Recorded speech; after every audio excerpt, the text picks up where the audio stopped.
The last time she was beaten was right here by Radionova in the Rostelecom Cup. Since then, she's been a country mile better than anyone else. Double world champion, double European champion, Evgenia Medvedeva. Music from Anna Karenina.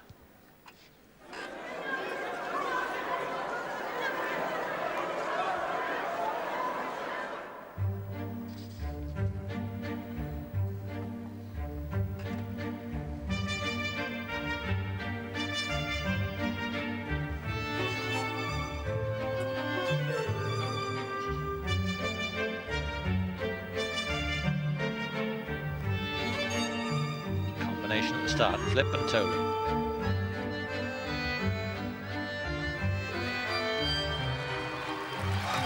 Consummate ease.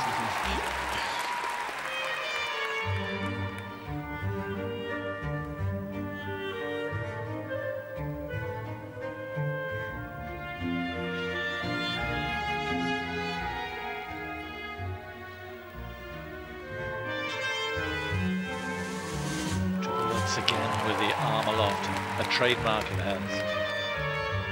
It's her least favourite triple. Often there's a question on the edge in the takeoff, so we'll see what happens at the end of the programme.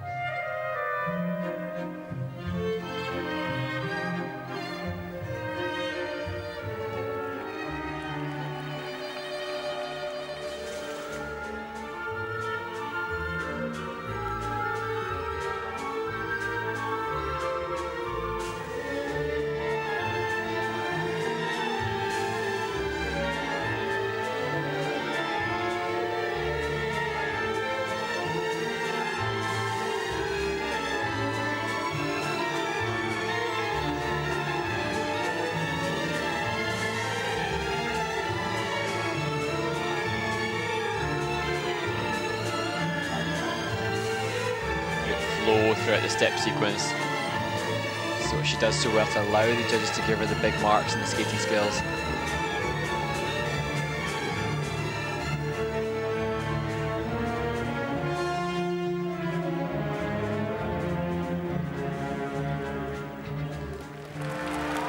Beautiful triple flip.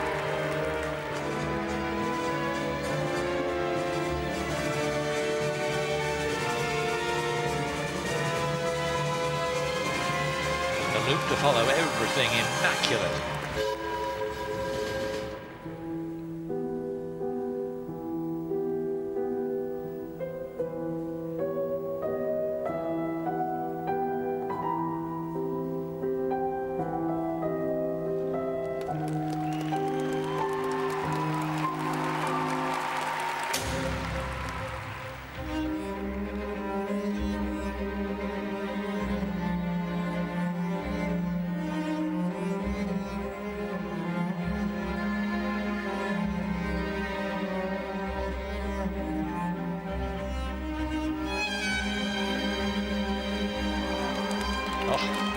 Triple Salchow, triple toe loop. And that just about seals the deal.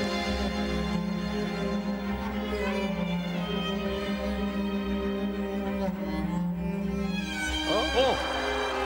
That's a novelty. And she's laughing. It's such a rarity.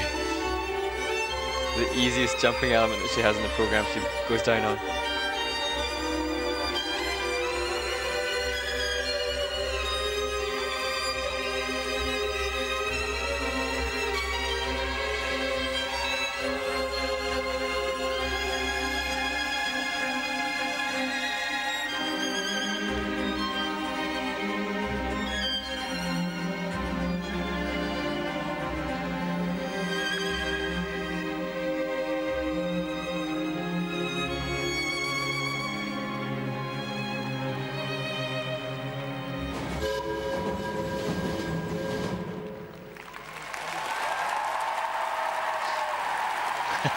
Still smiling.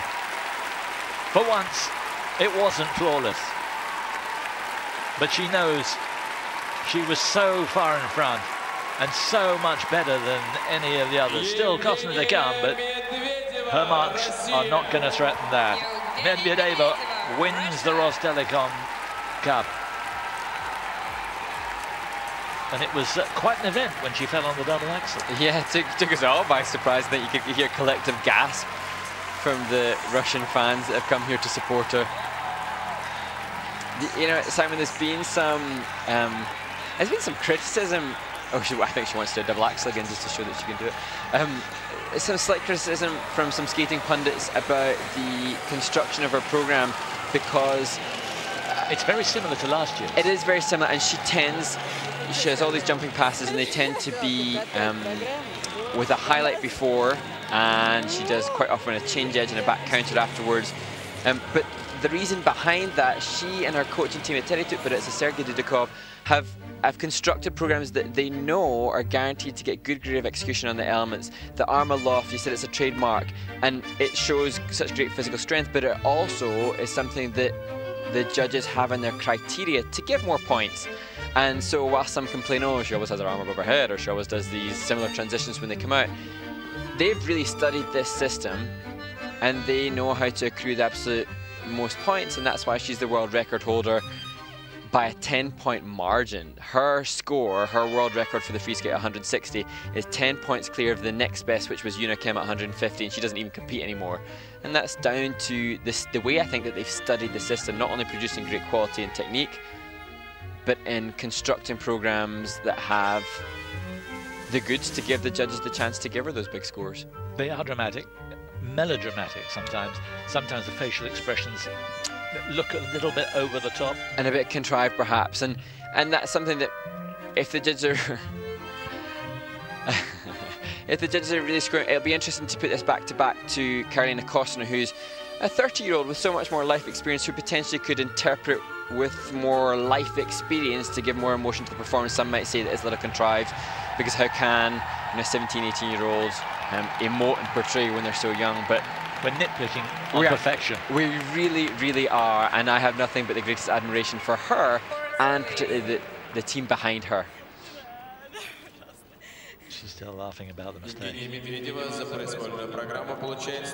Very good score. 150.46. That's way out of reach of anybody else skating in the world at the moment. There's only